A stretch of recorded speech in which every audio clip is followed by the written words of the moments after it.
अर्जुन की पूरी सुनते हैं। इसमें एक मैसेज है हमारे लिए। अब हम सांख्य योग ले रहे हैं, दूसरे अध्याय का नाम है सांख्य योग। सांख्य योग होगा चालू, थोड़ा बाद होगा, पहले वो चला आ रहा है, अभी एक बार चालू हो गया, अपन रुकते हैं। अर्जुन पूरे अध्याय में 47 श्लोक हैं, पहले अध्याय में लगातार बोलते हैं, इतना बोलते हैं, आप पूरा अध्याय ठीक से पढ़िएगा प्लीज।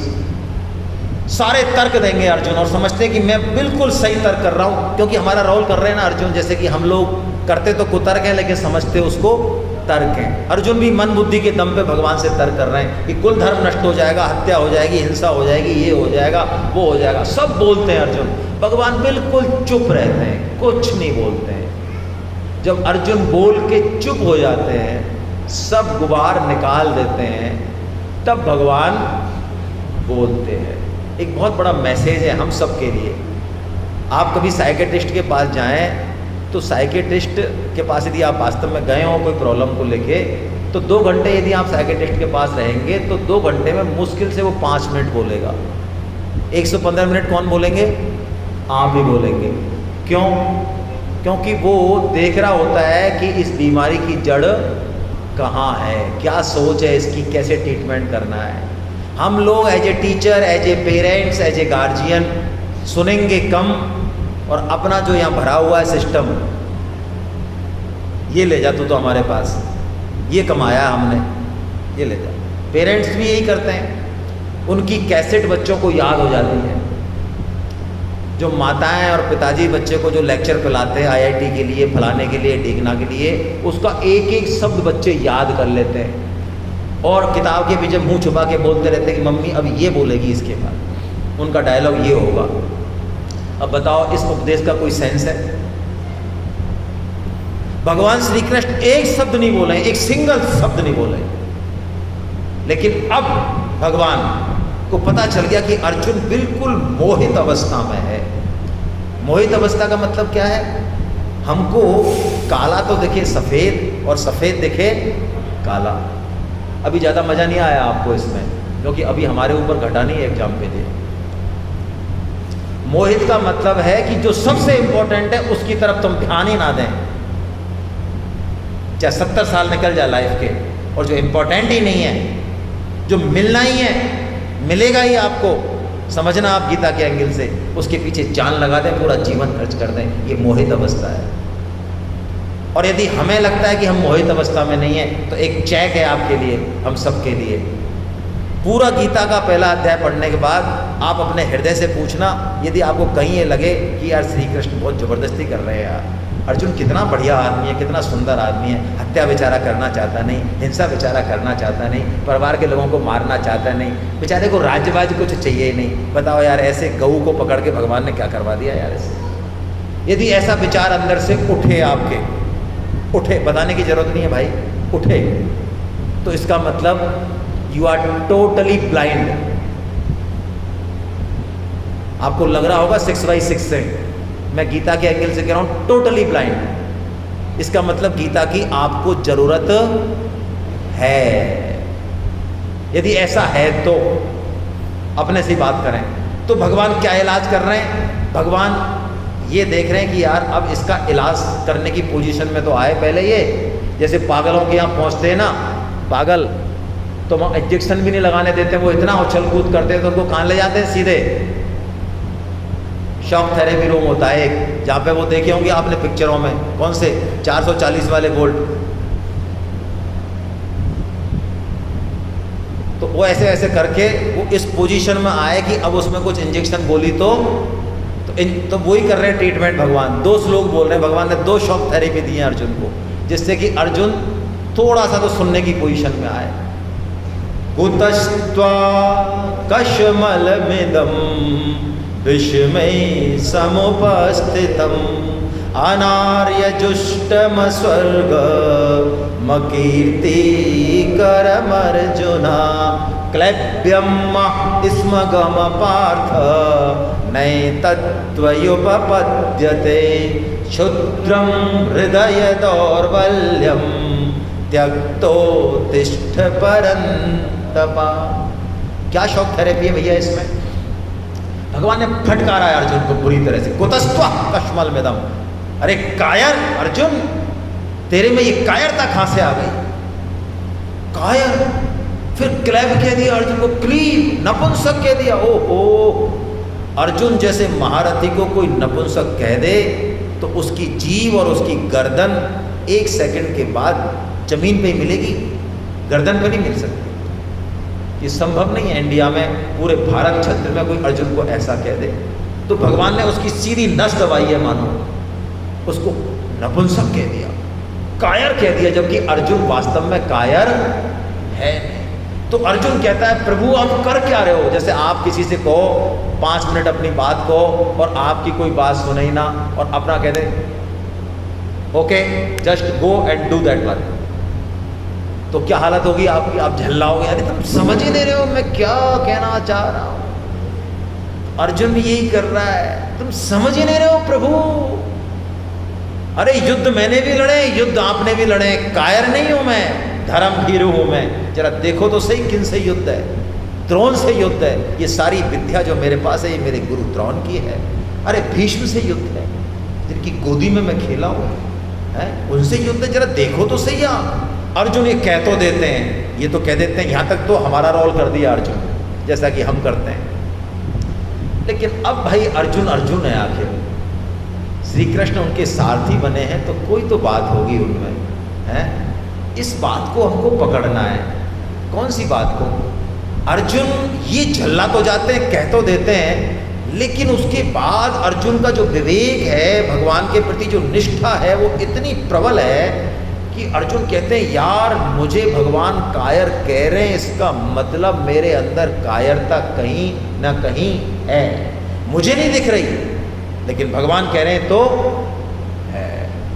अपनी मन बुद्धि से ऊपर गीता की बात को यदि कोई बिठा ले कि नहीं यार मेरे को तो समझ में नहीं आ रहा है, ये मेरी मन बुद्धि तो इतनी इंटेलिजेंट है, लेकिन नहीं भगवान कह रहे हैं तो मन बुद्धि के ऊपर बिठा ले। इसलिए अर्जुन ये श्लोक बोलते हैं, ये श्लोक अर्जुन को अर्जुन बनाता है। और यदि हमको गीता पढ़नी है तो इस श्लोक को हमको पास करना पड़ेगा। ये ऐसे ही है श्लोक कि IIT में आपको जाना है, एडमिशन लेना है तो आपको 12th पास करनी है ना। तो 4 बातें हैं इसमें, इन 4 बातों को हम ठीक से समझेंगे तो हमारी गीता में फिर आगे प्रोग्रेस होगी अच्छी। क्या बात है? 4। प्लीज़ कोई भी अपने मोबाइल को बिल्कुल ना देखे, वरना मैं उसको आउट कर दूंगा। बहुत स्पष्ट बात है बिल्कुल, इसको आप चाहे मेरी कमजोरी मान लें। यदि किसी ने मोबाइल देखा मैं बिल्कुल टारगेट करूंगा उसको। आपको देखना है बिल्कुल देखिए, आप बिल्कुल आप जा सकते हैं बाहर घंटे 2 घंटे में, बिल्कुल जब आपका मूड वापस आ सकते हैं, इट्स ओके, कोई दिक्कत नहीं है, बिल्कुल भी दिक्कत नहीं है। बात भी करनी है तो आप बाहर जाके कीजिए। या हम पिन पॉइंटेड बिल्कुल, हमारा 1-1 मिनट इंपॉर्टेंट है। मैं आपको ये बात कहना भूल गया, 1-1 मिनट हमारा इंपॉर्टेंट है। और आप ये बात ऐसा मत मानिए कि हम पढ़ाई कर रहे हैं, आप कल शाम को इस बात पे रिएक्शन दे सकते हैं। 1 मिनट भी यदि हमने ख़राब की तो हम कुछ चूक जाएंगे। हमारा हर सेशन, आज तो मैंने चलो कहा नहीं, 9 बजे के बाद बिल्कुल नाश्ता टेबल पर नहीं रहेगा। जो भी आएगा वो सीधा यहाँ आएगा, वो नाश्ता घर करके आएगा। 8:30 बजे आएंगे तो नाश्ता करें, नहीं तो उसके बाद ज़रूरत नहीं। हम लोग जो टाइम देंगे कल हम बिल्कुल डॉट शुरू करेंगे उस पर, चाहे भले यहाँ पे एक बंदा मत हो, हमें कोई समस्या नहीं है। भारत माता बैठी हैं, भगवान कृष्ण बैठे हैं, हम उनको सुना रहे हैं। हमने यदि कहा कि आप लंच करके 2:10 पे आइए तो प्लीज़ 2:10 पे आइए। और भी महत्वपूर्ण बात, यदि आप सुन सकें तो किसी भी एक लेक्चर से कृपया निर्णय नहीं लें, बहुत जल्दी डिसीजन नहीं लें इस खोपड़ी से कि हमने सुन लिया गीता, देख ली गीता, एक दिन पढ़ ली ना, पूरा पढ़ें उसके बाद डिसीजन लें। पता नहीं कौन सा श्लोक, कौन सी बात आपके जीवन को परिवर्तित करने वाली है। तो जैसे व्हाट्सएप का पूरा मैसेज पढ़ते हैं, जैसे व्हाट्सएप को 1 घंटा सुबह देखना है, प्रण कर रखा तो देखते ही हैं, ऐसे ही कृपया गीता की सेमिनार को भी 2 दिन अटेंड करें, बहुत सिंसियरली अटेंड करें। कार्पण्य दोषो वहता स्वभाव प्रेक्षामि त्वां धर्म सम्मूढ़ चेता यक्षेयशान्निश्चितं ब्रूहि तन्मे शिष्यस्तेऽहं साधि माम त्वाम प्रपन्नम। 4 बात, पहली 2 लाइन में एक बात जो सबसे इंपॉर्टेंट है, कार्पण्य दोषोपहत स्वभाव है प्रक्षामि त्वाम धर्म संपूर्ण चेता। हे प्रभु, कार्पण्य दोषों, आप कह रहे हैं कायरता रूपी दोष तो ये है मेरे में, आप कह रहे हैं मुझे दिख तो नहीं रहा है लेकिन है, और वास्तव में आप कह रहे हैं कि तू मोहित है। हाँ, मैं मोहित हूँ, मुझे नहीं समझ में आ रहा है कि क्या करना चाहिए और क्या, मुझे नहीं पता ये मनुष्य जन्म क्यों मिला, इसका क्या लाइफ है। मैंने तो जो सुना है उसके बेस पे मैं तो अच्छे अच्छे डिसीजन ले रहा हूँ। मैं मोहित हूँ, मुझे ज़रूरत है, मैं बीमार हूँ, पहले आप ये एक्सेप्ट करें तब डॉक्टर का ट्रीटमेंट शुरू होगा।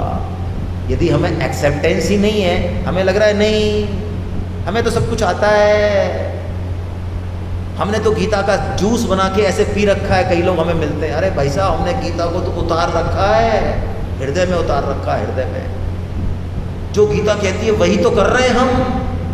गीता कहती है कर्म, और कर्म में ही लगे हुए हैं हम। ये कर्म योग नहीं है भाई, बहुत स्पष्ट शब्दों में कहूँ ये चरम योग है, चरम योग। उस कर्म के बदले क्या चाह रहे हैं आप, क्या आपके मन बुद्धि चित्त और अहंकार में है, वो गीता जानती है बहुत अच्छे से, उसका इलाज भी करेगी गीता। अपने कर्म पे इतना दम नहीं भरे हम। कोरोना काल में ये कर्म करने वाले गायब हो गए थे परिदृश्य से। वो कर्म भारतीय हम जो कोरोना काल में अपने माँ बाप को शमशान घाट छोड़ने नहीं गए। हेलो, किसको? माँ बाप को। और इस बुद्धि ने समझा दिया हमको, नश्वर है तो हो गया काम, बिल्कुल पैक है, बिल्कुल क्या खोलना फालतू।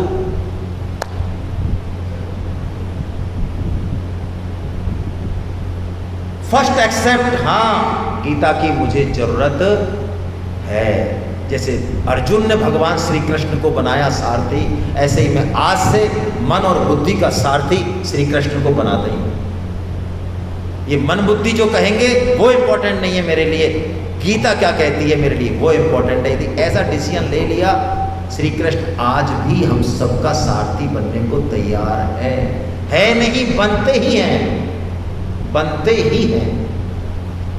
ये पहली बात, एक्सेप्टेंस। दूसरी बात, यक्षेय, जीवन में खा लिया पी लिया मान बढ़ाई कर ली, ये प्रेय है भाई, जरूरी है, करें, बहुत अच्छी बात है, लेकिन मनुष्य जीवन इसके लिए नहीं मिला है। आहार निद्रा भय मैथुन के लिए नहीं है मनुष्य जीवन, कुछ और है, कुछ अनंत आनंद है, कुछ और है, और वैरायटी है, अनंत संभावना है इसकी, बहुत उच्चतर आनंद है। जरा एक्सप्लोर करें उन पे, जरा ये छोड़ें, क्षुद्र सुखों को छोड़ें तो पता चलेगा। लेने का सुख छोड़ने पे देने का सुख पता चलता है, और देने का सुख हमेशा लेने के सुख से बहुत बेहतर होता है। यदि आप किसी की निष्काम भाव से यदि कोई सेवा करते हैं, कर्तव्य कर्म करते हैं, तो बदले में जो आपको मिलेगा वो बड़े से बड़े पेमेंट से ज़्यादा खूबसूरत है, ये श्रेय है। और अर्जुन, तीसरी बात, शिष्य बन जाते हैं। किसके बन जाते हैं शिष्य? अपने सखा के, जो रात दिन उनके साथ खेल रहा है, शिकार पे जा रहा है, नहा रहे हैं, धो रहे हैं, उसमें शिष्य, उसको गुरु देख लेते हैं। कोई व्यक्ति यदि हमारे बहुत पास है, हमें अवेलेबल है, ये संभव नहीं है कि हम उसमें गुरु देखें, संभव नहीं होता है, बहुत कम संभव है। गुरु आज भी हैं, गुरुत्व कभी नष्ट नहीं हो सकता, गुरुत्व हमेशा है, अभी भी है। आप में से कोई हो सकता है ऐसा श्रोता बैठा हो जो वक्ता और इन सब बैठे हुए श्रोताओं से ज़्यादा जानकारी रखता हो, ज़्यादा पारमी रखता हो, बिल्कुल हो सकता है। लेकिन जिस दिन शिष्यत्व आएगा ना जीवन में, शिष्यत्व मतलब कुछ ग्रहण करने की क्षमता, गुरुत्व प्रकट हो जाएगा। संभव नहीं है, गुरुत्व की हिम्मत नहीं है कि वो प्रकट ना हो। शिष्यत्व नहीं होगा तो गुरुत्व होगा ही नहीं। तो तीसरी चीज शिष्यत्व आज ही आया है अर्जुन में, 75 साल में कभी नहीं आया। और अंतिम बात, चौथी बात जो बहुत इंपॉर्टेंट है, अर्जुन कहते हैं अब मैं आपके शरण। ये जो भाव होता है ना, हमारी बुद्धि से हम निर्णय नहीं ले पाए, कुछ गलत भी करें, तो यदि हम शरणागत हो जाए ना भगवान के, तो भगवान की फिर ड्यूटी बन जाती है कि वो हमको कान पकड़ के और सही रास्ते पे ले आए। जैसा तुलसीदास जी कहते हैं, छोटा बच्चा जो कि माँ के आश्रित है, तो सांप को पकड़ने भी जा सकता है, आग से भी खेल सकता है, दहली को भी लाग सके खोपड़ी फुड़ा सकता है, लेकिन माँ चूँकि शरणागत है इसलिए बिल्कुल उसको पकड़ के और माँ जो है ले आएगी। तो आइए हम झूठ मूठ ही सही, हमारी मन बुद्धि हमको सच्ची शरणागति नहीं होने दे। ये थोड़ी सी अहम तो रखती है भाई, मन बुद्धि है, इतना आसान तो नहीं है, लेकिन भगवान को झूठी शरणागति भी प्रिय है। तो हम झूठ बोल दें आज सब मिलके भगवान से, है ना, क्योंकि झूठ बोलना चालू करेंगे तो एक दिन ये सच हो जाएगा। तो हम झूठ बोलते हैं आज भगवान से, भगवान से बोलते हैं हम, मेरे पीछे पीछे बोलना कि हम केवल आपके हैं। यहाँ से भले कहते रहे कि नहीं हम तो अपनी पत्नी के हैं, पति के हैं, धन के हैं, घर के हैं, यहाँ से कहते रहे कोई दिक्कत नहीं है, लेकिन एक बार झूठ बोले और जोर से बोले सभी मेरे साथ, हे नाथ, हे मेरे नाथ, मैं केवल आपका हूँ, हे नाथ, हे मेरे नाथ, आप कृपा करो, मैं आपके शरणागत हूँ। नारायण नारायण नारायण नारायण। बस ऐसे झूठ बोलते रहें। जब भी आपको ध्यान आए, शर्म आए तो मन में बोल लें, इतना फायदा होगा इस झूठ बोलने का, बहुत फायदा होगा। सुनते हैं भगवान, कहीं कोने में भी बोलेंगे ना वहाँ से भी सुनते हैं भाई। चीटी के पग नूपुर बाजे गोगी साहिब सुनता है। तो ये चार बातों के बाद अब हम चलते हैं सांख्य योग पे। सांख्य योग कठिन योग है गीता का, काफ़ी कठिन है। सरल शब्दों में समझने की कोशिश करते हैं। पहला श्लोक है गीता का जहाँ से भगवान ने अपना उपदेश शुरू किया है, थोड़ा सा इसको समझते हैं। इसी पे पूरा सांख्य योग है। क्या कह रहे हैं भगवान? भगवान कह रहे हैं ऐसोचानन विशोचस्तम प्रज्ञावादांश भाषसे गतासून गतासूंश्च नानु सोचंती पंडिता। पंडित की परिभाषा दे रहे हैं। हम अपने आप को पंडित मान के बैठे रहते हैं, प्राय प्राय प्राय, लेकिन भगवान पंडित की पहली परिभाषा दे रहे हैं। 3 परिभाषाएं गीता में पंडित की, हम चेक कर लें हम किस पे खरे उतर रहे हैं। पंडित होना, आचार्य होना, गुरु होना एक ही बात है भाई, विद्वान होना। पंडित कौन है? भगवान कह रहे हैं जो शोक नहीं करता। किस पर? जो चीज नष्ट होने वाली है उसके नष्ट होने पर जो शोक नहीं करता। शरीर नष्ट होने वाला है या रहने वाला है? हेलो, होने वाला नहीं है, हो ही रहा है। परम श्रद्धेय स्वामी जी महाराज एक बहुत बढ़िया बात करते हैं हमारे जैसे पढ़े लिखों को लिए। पढ़े लिखों की बातें थोड़ी सी शार्प चाहिए, उन लोगों की बुद्धि होती है ना। स्वामी जी कहते हैं कि हम मरेंगे ये बात तो हम मानने वाले हैं नहीं आसानी से। बोलो, मानने वाले?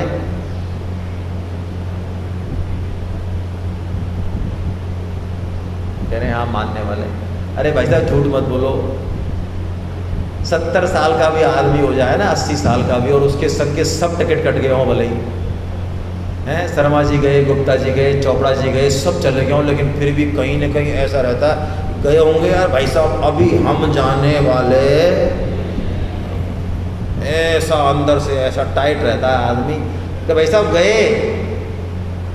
हाँ नहीं, वो गए होंगे, बात आपकी बिल्कुल ठीक है, बिल्कुल बिल्कुल, लेकिन अभी हमारा नंबर नहीं है।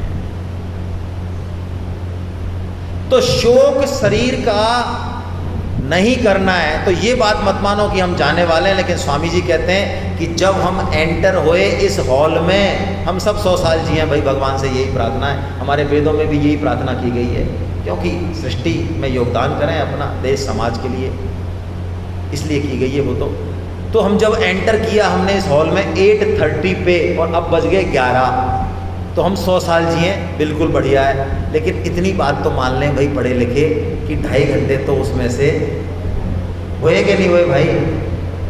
इसमें भी जोर आ रहा है क्या? अरे 2.5 घंटे कम हो गए ना। तो भगवान कह रहे हैं जो चीज नष्ट होने वाली है उस पर शोक नहीं करना। हाँ, शोक इस पर हो सकता है कि उसका सदुपयोग नहीं किया।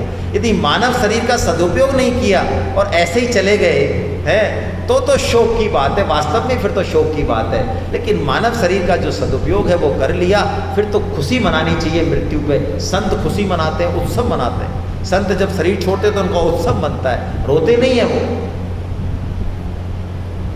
भरत जब रोते हैं दशरथ की मृत्यु पर तो कौशल्या माँ उनको फटकारती हैं, खबरदार। अरे दशरथ जी तो वो हैं जिन्होंने जीना सीखा तो कोई दशरथ से सीखे, और जिन्होंने मरना सीखा तो कोई दशरथ से सीखे है? वो कहते हैं, वो चौपाई भूल रहा हूँ मैं अब, कि शरीर को रख के मैं क्या करूँ है? दशरथ जी जब सुमंत जी कह देते हैं ना कि अब राम नहीं आएंगे, तब तक तो वो इंतजार करते हैं, शरीर को रखते हैं, फिर कहते हैं इस शरीर को रख के अब मैं करूं क्या? क्यों? कि इसने राम के प्रति जो मेरा प्रेम है, जो प्रण है मेरा, वो नहीं निभाया इसने। राम चले गए, राम कौन है? मेरी आत्मा है, मेरे प्राण है, वो चले गए और ये जीवित है, इसलिए इस शरीर को तो इससे निंदित चीज कोई कुछ नहीं, छोड़ दिया उन्होंने। छोड़ा भी कैसे? भगवान राम की याद करते हुए छोड़ा। जिए तब तक भगवान श्री राम केंद्र में थे, और मरे जब तक भगवान श्री राम। राम राम कही राम कही, राम राम कही राम, तनु परिहर रघुबर बिरह, राव गयो सुरधाम। ऐसे दशरथ जी तो शोक नहीं करना है ऐसे उस पर। भगवान यही कह रहे, अर्जुन तू बातें तो पंडितों की सी कर रहा है, तूने इतना मेरे को पूरा लेक्चर सुना दिया, पूरा एक अध्याय का, लेकिन तू वास्तव में पंडित है नहीं, क्योंकि पंडित शोक नहीं करता। अभी हम जलेबी खाएं, सुबह जलेबी खाई ना, तो जलेबी खाएं और जो है हमारे बीच में है ना, मान लो पुष्पेंद्र सर बैठे हैं, पीछे पीछे बैठे हैं पुष्पेंद्र सर, तो पुष्पेंद्र सर जैसे जलेबी खाएं और मान लो रोने लग जाएं, तो आप पूछेंगे अरे यार इतने समझदार आदमी हैं और ये ऐसे कैसे, क्या हो गया इनको? फिर खाएं फिर रोने लग जाएं, अरे क्या हो गया सर, रो क्यों रहे हैं आप, जलेबी खा के रो रहे हैं आप? और पुष्पेंद्र के भाई क्यों रो रहे हैं? यार जलेबी मीठी लग रही है इसलिए रो रहे हैं भाई साहब। देखो आप हंसेंगे नहीं हंसे, तो शास्त्र और संत इसलिए हंसते हैं, जो शरीर नष्ट होना है उसके नष्ट होने पे हम रोते, तो बोलो और क्या मतलब है? ये भगवान का पहला उपदेश है। सांख्य का मतलब है हम शरीर नहीं हैं, हम शरीरी हैं। शरीरी मतलब हम शरीर को जानने वाले। कैसे माने? हम तो शरीर ही मानते हैं भैया। देखो बचपन में हमारा शरीर कैसा था, आजकल तो फोटो अवेलेबल है, जब 2, 4, 5 साल के थे जब कैसा था, और अब कैसा हो गया है 80-85 का, तो बताओ वो शरीर कहाँ है? बताओ, हेलो, अरे वो कहाँ है? नहीं है, तो उसके मरने से हम मर गए? नहीं मरे ना। अच्छा उसके बाद और चेंज हुआ शरीर? अरे हो नहीं रहा, हो ही रहा है। 1 सेकंड के 1000 हिस्से करो, शास्त्र कह रहा है, साइंस तो अब पहुंची है, शास्त्र कह रहा है 1 सेकंड के 1000 हिस्से करो, इतने में शरीर बदल जाता है। मर ही रहा है तो इसका सदुपयोग करें, लेकिन और इस पे जो है शोक नहीं करें। इस बात को पचाएं कैसे? तो भगवान तितिक्षा शब्द देते हैं। तितिक्षा का मतलब क्या है? साधक जीवन का लक्ष्य पाना चाहता है तो तितिक्षा को जीवन में अपनाए। तितिक्षा का मतलब जीवन में सुख आए दुख आए उसको पचा जाए। सुख को पचाना क्या है? जमीन पर पैर रहे, और जो आया है सुख, पैसा आया, धन आया, जो योग्यता आई उसको समाज में लगा दे, छिप के लगा देंगे, बदले में कुछ ना चाहे। यदि मान बढ़ाई भी चाहिए, मंच भी चाहा, 2 शब्द बोलना भी चाहा, कचरा कर दिया। तो ये सुख को पचाना है, सुख नहीं पचता है भाई। और दुख को पचाना क्या है? दुख में भगवान को धन्यवाद दे, हे प्रभु तेरा लाख लाख धन्यवाद। जो बीमारियां मैं नहीं दूर कर पा रहा था, ये मोह ममता, तू दुख भेज के और मेरे को प्योर कर रहा है। दुख में भगवान अपनी तरफ खींचते हैं, पुराने पापों का शमन होता है। दुख में भगवान की बहुत कृपा है। यानी दुख में और सुख में हम भगवान को धन्यवाद दे सकें, ये तितिक्षा है। ये जीवन में आएगी तो जीवन जो है घटेगा। अब ये सांख्य योग हो गया, अब भगवान कर्म योग, क्योंकि सांख्य योग कर्म योग से ही पचेगा। कर्म योग को हमको जीवन में उतारना है। भगवान ने गीता में यही कहा, सांख्य योग बताया तो है, ज्ञान जरूरी है, लेकिन ज्ञान की बातें करना अलग बात है और पचाना अलग बात है। इसलिए अब हम जीवन में जो उतारें, करना जो काम है गीता का, वो कर्म योग से है। तो कर्म योग में पहला श्लोक सबसे पहले जो बोला भगवान ने वो बहुत इंपॉर्टेंट है। सबसे पहले हम अपने जीवन का लक्ष्य डिसाइड करें भाई। ये परिवार का पालन पोषण करना ये लक्ष्य नहीं है। हेलो, घटिया से घटिया जानवर भी हमसे बढ़िया से बढ़िया परिवार का पालन करता है। बढ़िया खिला पिला देना, बच्चों को पढ़ा देना, जोड़ लेना, ये जितना भी हमने सोच रखा है कतई उद्देश्य नहीं है जीवन का। ये साधन हो सकता है, ये साध्य नहीं है। साधन और साध्य को मिक्स ना करें। तो जीवन का कुछ और उद्देश्य है। उस उद्देश्य की जिस दिन चटपटी लग गई, जिस दिन समझ में आ जाएगा, दुख से आ जाएगा, सत्संग से आ जाएगा, भगवान की कृपा से आ जाएगा। ऐसे तो नहीं आएगा आराम से, ऐसे नहीं आएगा तो भगवान दुख भेज देंगे। जिन लोगों के पीछे हम चुपके पड़े, पूरा जीवन जिनमें लगाया, उनसे थप्पड़ दिलवा देंगे हमारे। हाँ खूब पढ़ते हैं, आपको लग रहा होगा हमारे वाले भी देंगे। नाई नाई कितने वाल के बैठा रहे बेटा, अभी आ रहे सामने आ रहे तेरे। नहीं भाई साहब हमारा वाला ऐसा नहीं हो सकता, तुम्हारी कसम हमारा वाला बिल्कुल ही अलग है, 8 हाथ पैर वालों वाला है। तो जिस दिन लक्ष्य बन जाए बस काम हो गया। क्योंकि कर्म योग में सबसे पहला है व्यवसायत्मक बुद्धि, जिसके बारे में भगवान कह रहे हैं। ये व्यवसायत्मक बुद्धि क्या है? ये व्यवसायत्मक बुद्धि है उस लक्ष्य के प्रति अटूट निष्ठा। कैसी होती है ये, मैं आपको आपके उदाहरण से समझाऊं। सपोज कोई माता जो है मैटरनिटी लीव के बाद आई, अपने यहाँ आई, इंस्टीट्यूट में आई। अब पहले बार आई है, चूंकि बच्चे को आदत हो गई उसकी, तो अब यहाँ आई है तो पूरा काम कर रही है। ऐसा नहीं है, ऑफिस में है, एडमिनिस्ट्रेटिव ऑफिस में, तो फाइल को जो है जो भी करना है, या क्लास में है तो लेक्चर, जो भी अपना कर्तव्य कर्म है वो पूरा कर रही है। लेकिन उसको दौरान भी उसको ये लगा हुआ है कि कब मेरे को यहाँ से जाना है, बस पकड़नी है, स्कूटी है, और कब मैं बच्चे को जो है फीडिंग कराऊँ। ये व्यवसायत्मक बुद्धि है। जिस दिन ये घट गई जीवन में, हम ऊपर से कुछ भी करते रहेंगे, चाहे बड़े बड़े काम, लेकिन अंदर से वो सिस्टम चलता रहेगा एकदम। भगवान सबसे पहले कर्म योग के लिए कहते हैं कि तेरे अंदर ये होनी चाहिए। यदि ये नहीं होगी, बहुशाखा ही अनंतश्च, तो तू भाई फिर तो तेरा कोई भरोसा नहीं है। फिर तो लोगों ने कहा अरे तू किस चक्कर में पढ़ रहा है, गीता पढ़ रहे हो? अरे पढ़ने से क्या होगा भाई साहब, SMS में आओ, कितने गरीब है देखो यहाँ, इनकी हेल्प करो, फल फ्रूट बांटो इनको। तो गंगा गए गंगादास और जमुना गए, रोज हम जीवन का उद्देश्य बदलेंगे। लेकिन नहीं, कर्म योग में भगवान कहते हैं सबसे पहले तुझे व्यवसायत्मक बुद्धि होनी चाहिए। हम अपनी ताकत को पहचाने, अपने अंदर की को। उसके बाद फिर अब भगवान कह रहे हैं वो श्लोक जिसके बारे में लोग कहते हैं कि गीता में सिर्फ यही है, ऐसा कहते हैं। हमें पता लग जाता है, जो इस श्लोक पे चर्चा करता है, हमें पता लग जाता है कि इस भाई साहब ने बिल्कुल गीता छुई नहीं है, पढ़ना तो छोड़ो, है ना। क्या कह रहे हैं भगवान? देखिए, जो कहते हैं ना कर्म किए जा, फल की इच्छा मत कर, ऐसा नहीं कहा भगवान ने।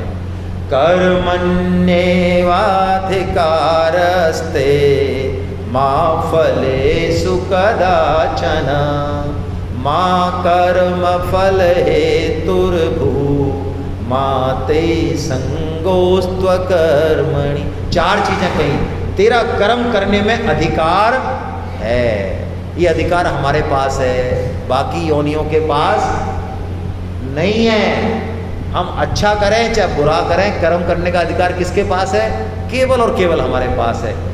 फल में अधिकार नहीं है। हेलो, फल मिलेगा नहीं ये बात नहीं कह रहे हैं। हम तैयारी तो करें, IIT की रात दिन मेहनत करें, सिलेक्शन नहीं हुआ ये नहीं कह रहे हैं। अधिकार नहीं है, क्योंकि फल का सिस्टम कुछ अलग है, उसके रूल्स रेगुलेशन कुछ अलग हैं, वो अलग ड्राइविंग से उससे आता है। कर्म करने का सिस्टम अलग है, तो हम इस पर ही ध्यान दें। इस पर यदि ध्यान दिया ज़्यादा तो कर्म की क्वालिटी खराब हो जाएगी। मैं आपसे एक प्रश्न पूछता हूँ। एक बहुत बढ़िया सर्जन है जिसने हजारों ऑपरेशन कर दिए, सक्सेसफुल, एक भी ऑपरेशन बिगाड़ा नहीं। अब वही ऑपरेशन उसको अपने इकलौते बेटे का करना है, एक्सीडेंट हो गया, आ गया टेबल पे, हेलो, कर पा रहा है आराम से? गीता पढ़ी है तो कर लेगा, और नहीं तो थर थर थर थर थर थर थर थर थर थर। क्यों भैया, हाथ क्यों काँप रहे हैं? 1000 कर दिए तेने तो। फिर वो कहता है अरे यार ऐसा कर, जो सीनियर मोस्ट है उसको बुलाएगा, अरे यार मैं देख के गाइड करूँगा, जरा तू कर भाई यार। क्यों? फल में आसक्ति है, सही होना ही चाहिए। मर नहीं जाए तो बाकी मर रहे, उसके हाथ से बाकी मर गए 1000। फल का विधान ईश्वर के हाथ में है, ये कह रहे हैं। अब ये मत समझना कि तेरे को फल मेरे हाथ में तो तू कर्म ही ना करे। माँ कर्म माँ ते संगोष्ठ कर्म, कर्म तुझे करना है, लेकिन कर्म फल हेतुर्भू, फल के लिए कर्म मत कर। बस ये जीवन चमक जाएगा भाई। जिस दिन ये श्लोक समझ में आएगा, हम लगाएंगे अपना पूरा समय, देश के लिए लगा दें। अरे एक छोटी सी चीज़ के लिए लगा दें। देश तो बहुत बड़ी बात है, देश और समाज के लिए जो काम कर रहे हैं वो तो परम पूजनीय है। छोटी सी चीज़ के लिए भी लगा दे तो बात बन जाएगी, लेकिन फल के लिए नहीं लगाएं। लेकिन एक बात ध्यान रखें, विषय भोग में नहीं फंसें, इंद्रियों का संयम रखें। कोई भी योग होगा इंद्रियों का संयम। इंद्रियों का संयम से मतलब है इनटेक पे जरा कवर करें। इनटेक क्या जा रहा है, यहाँ से क्या जा रहा है, खाना क्या खा रहे हैं भाई, तामसी खा रहे हैं, राजसी खा रहे हैं कि शुद्ध खा रहे हैं, अन्न कैसा है, कुछ है ध्यान उस पर। शुद्ध देसी गाय में ऐसी क्या खास बात है, या कुछ भी चलता है। जैसा खाए अन्न वैसा बने मन। दूसरा, ये क्या चाहिए इसको, सुंदर रूप चाहिए, वहीं तो नहीं घूम रहा है, व्हाट्सएप चाहिए इसको, क्या चाहिए इसको, क्या चाहिए, निंदा चाहिए 2 घंटे की, डोज चाहिए, क्या चाहिए इनको। ये सब इंद्रियों को इनटेक दे के आ रहे हैं हम भाई। जो दे रहे हैं वही पाओगे भाई। आहार से ही मतलब नहीं है, गीता का मतलब है सारी इंद्रियों का आहार, उस पर चेक करना है। यदि हमने इस पर ध्यान नहीं दिया तो हम अपनी क्षमताओं को भूल जाएंगे। हमारे अंदर बहुत बड़ी क्षमता है, बहुत क्षमता है। जैसे उदाहरण आता है एक भंवरा वो कमल के फूल में, उसको बड़ा मजा आ रहा है वहाँ, क्योंकि इतना त्वचा का यौन सुख, त्वचा ही तो है, त्वचा का स्पर्श ही तो है। तो वो भंवरा जो है वो कमल के फूल में बिल्कुल, अब क्या हुआ, मजा ले रहा है। इतने में सूर्य अस्त हो गया तो वो बंद हो गया, कमल का पत्ते बंद हो जाते हैं। अब भंवरा कहता है अब यार सूर्य ऐसा थोड़ी है कि उगेगा ही नहीं, रोज उगता है सूर्य।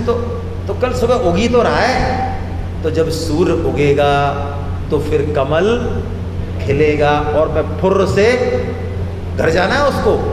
लेकिन चूंकि कमल का स्पर्श इतना बढ़िया लग रहा है, वो कह रहा है अब बंद हो गया, अब बताओ कैसे जाएं, हैं। रात्रिर्गमिष्यति भविष्यति सुप्रभातम भास्वानुदेश्यति हशिष्यति पंकजश्री इत्थं विचिन्तयति कोशगते दुरेफे अंत नलनिम गजमुच्चहारा। वो सोच रहा है ऐसा आसक्ति में, है ना। इतने में एक हाथी आता है रात को और उस कमल के पूरे पेड़ को उखाड़ के काष्ठ भेद समर्थ है, कमल ना भेदा जाए।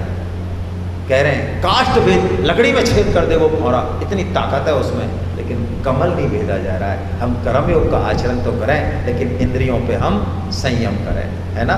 हरे कृष्णा। और जो संयम करेगा उसी को या भगवान ने मुनि कहा, संयमी कहा, या निशा सर्व। नहीं तो हम सो ही रहे, जग के भी हम सो ही रहे, ऐसा भगवान मानते हैं। यदि हम आहार निद्रा और भय मैथुन में लगे रहे, चाहे हम अंबानी के पापा जी बन जाएं, है ना। हालांकि बन नहीं सकते हम बात करेंगे थ्योरी ऑफ कर्म पे। हिम्मत नहीं है किसी की भी हिम्मत नहीं है जो अपनी बुद्धि और कर्म के दम पे अंबानी और टाटा बन जाए, संभव नहीं है। उसके लिए प्रारब्ध जरूरी है। लेकिन चलो बन जाए, तब भी हम सो ही रहे, क्योंकि जो जागने का काम है वो हमने नहीं किया, है ना। जब सब विषय विवेक विरागा, है ना, तब ही जान दे जीव, तब जागा, है ना। हरे कृष्णा। कोई आपके मन में प्रश्न हो